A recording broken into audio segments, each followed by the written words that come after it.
There are a lot of power players in Washington, but not all of them are household names. The latest edition of Bloomberg Businessweek includes a profile of 15 Washington power brokers shaping the regulatory environment this year. Megan Hughes joins me now from Washington to run through some of these names. Megan?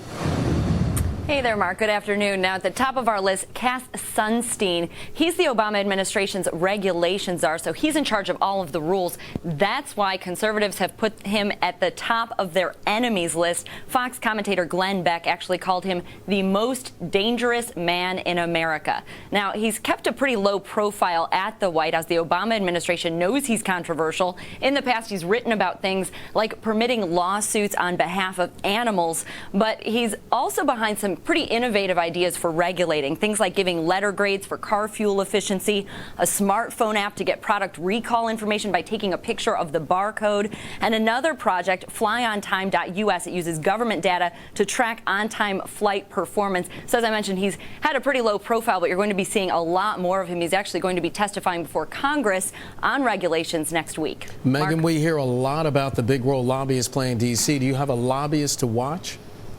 I sure do. Kirsten Chadwick is the name to look out for there. She's at a Republican firm, Fierce, Isaacowicz, and Blaylock. Now, she's really a specialist on trade issues. She's currently working on getting the South Korea trade deal passed.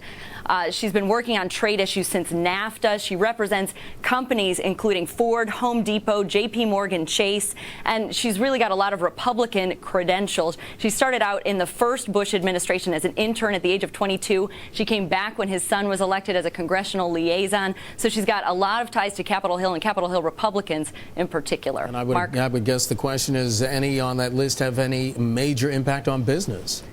Yeah, let's talk about Jon Leibowitz, the head of the Federal Trade Commission. A lot of tech companies are going to be watching him because he's going to shape online privacy rules. He actually spoke with our chief Washington correspondent, Peter Cook, a little earlier today. Here's what he had to say about that. Most consumers wouldn't mind having targeted advertising. I certainly like having it. It relates to my preferences.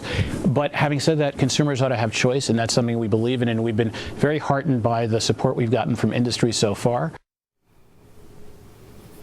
So he's advocating for a do-not-track mechanism online, but he also has a hand in real estate issues, pharmaceutical issues, so a lot of industry is going to be watching him as well. Mark? All right, Megan Hughes joining us from Washington. Megan, thanks so much.